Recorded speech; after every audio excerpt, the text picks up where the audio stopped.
तुम्ही कधी लिंबू पाणी बनवलंय का? आणि त्यात चुकून जास्त लिंबाचा रस पडलाय का? ते खूप आंबट लागतं, बरोबर? जर मी तुम्हाला सांगितलं की यात फक्त आणखी साखर न घालता ते ठीक करण्याचा एक मार्ग आहे तर? हो, आणखी साखर न घालता. काही अंदाज लावता येईल का? थोडा वेळ घ्या आणि तुम्ही विचार करू शकता.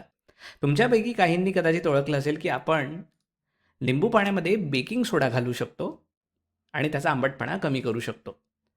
पण हे कसं काम करतं? बेकिंग सोडा लिंबू पाण्याचा आंबटपणा कसा कमी करू शकतो? तर मित्रांनो, आज आपण उदासीनकरण या प्रक्रियेमागील विज्ञान समजून घेणार आहोत. आणि मला खात्री आहे की या व्हिडिओच्या शेवटी तुम्ही या प्रश्नाचं उत्तर नक्की देऊ शकाल. चला तर मग सुरुवात करूया. उदासीनकरण ही एक विशेष प्रकारची अभिक्रिया आहे, जी आम्ल आणि आम्लारी एकत्र मिसळल्यावर घडते. तर जेव्हा एक आम्ल एका आम्लारीशी भेटतं तेव्हा नेमकं काय होतं?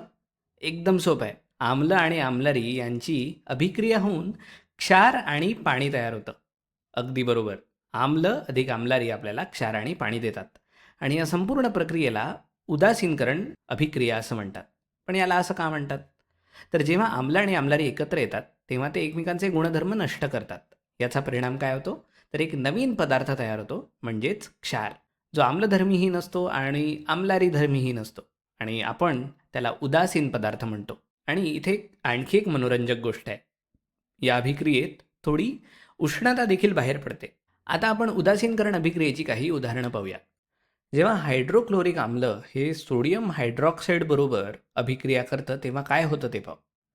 HCl म्हणजेच हायड्रोक्लोरिक आम्ल हे अर्थातच एक आम्ल आहे आणि NaOH म्हणजेच सोडियम हायड्रॉक्साईड हा एक आम्लारी आहे.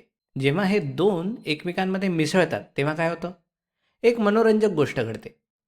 HCl मधला हा जो क्लोरीन आहे हा NaOH मधल्या Na सोबत जोडला जातो आणि NaOH मधला हा जो OH आहे हा HCl मधल्या H बरोबर जोडला जातो आणि आपल्याला काय मिळतं? आपल्याला पाणी आणि क्षार मिळतं. बघा, Na आणि Cl, तर NaCl मिळालं आणि H अधिक OH म्हणजे H2O म्हणजेच पाणी आपल्याला मिळालं. तर NaCl म्हणजे एक उदासीन क्षार आहे.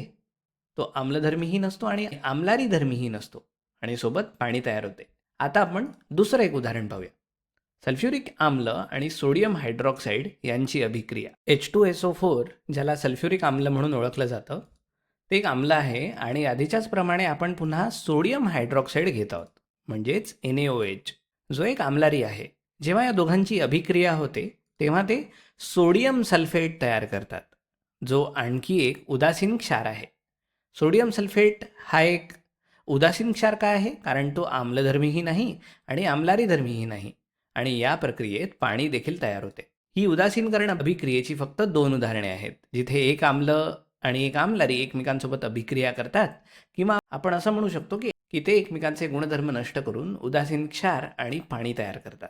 आता या दैनंदिन जीवनातील उदाहरणाकडे बघा. पोट दुखून अस्वस्थ झालेला हा माणूस पहा. कदाचित त्याने खूप मसालेदार अन्न खाल्लं असावं. तुम्हाला असं वाटतं का की कधी-कधी आपलं पोट खूप जास्त आम्ल तयार करतं, ज्यामुळे आपल्याला खूप अस्वस्थ वाटतं? यालाच आपण अपचन किंवा ॲसिडिटी झाली असं म्हणतो. आता तुम्हाला उदासीनकरण अभिक्रिया माहिती आहे, तर तुम्हाला काय वाटतं? पोटात तयार झालेले हे अतिरिक्त आम्ल कोण नष्ट करू शकेल?